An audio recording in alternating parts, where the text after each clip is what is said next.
ఈరోజు నా లైఫ్లో మర్చిపోలేని స్పెషల్ డే అండి. ఎందుకంటే ఈ స్పెషల్ డేని మీతో షేర్ చేసుకుందాం అని చెప్పి ఈ వీడియో చేస్తున్నాను. నా ఫ్యామిలీ మెంబర్స్ అందరినీ తీసుకుని వెళ్ళి నేను కార్ పర్చేస్ చేశాననమాట. సో ఇక్కడ ఇది కార్ పర్చేస్ చేయడం అనేది పెద్ద విషయం మిగతా వాళ్ళకి కాకపోవచ్చు. నాకు మాత్రం నాలాంటి వాళ్ళకి మాత్రం ఏదైతే లో లెవెల్ నుంచి ఎదుగుతూ ఉంటారో స్టెప్ బై స్టెప్ వాళ్ళకి మాత్రం చాలా పెద్ద విషయమే.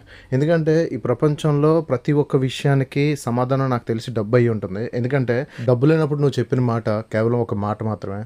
అదే డబ్బులు సంపాదించి నువ్వు చెప్పే మాట ఏదైతే ఉంటుందో దానికి వాల్యూ పెరుగుతుంది. నువ్వు అప్పుడు చెప్పింది ఇప్పుడు చెప్పింది ఒకటే మాట, కానీ దానికి వాల్యూ ఇచ్చింది మాత్రం కంపల్సరీ మనీ అయి ఉంటుంది. ఈ రోజుని మా నాన్నకి మా అమ్మకి గిఫ్ట్ చేయబోతున్నాను అనమాట. ఇక్కడ నేను గిఫ్ట్గా ఇస్తుంది కార్ కాదు, రెస్పెక్ట్. ఎందుకు రెస్పెక్ట్ అని చెప్తున్నానంటే మనకంటే కూడా ముందు మనల్ని కన్నందుకు వాళ్ళే ఎక్కువ మాటలు పడుతుంటారు.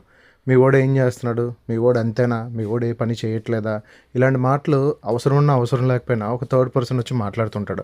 అది రిలేటివ్ అయినా కూడా ఫ్రెండ్ అయినా కూడా.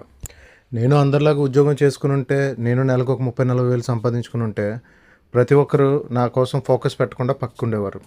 ఎప్పుడైతే నేను ఉద్యోగం కాదు బిజినెస్ చేస్తానని చెప్పన్నానో ప్రతి ఒక్కరు నా మీద ఫోకస్ చేయడం స్టార్ట్ చేశారు.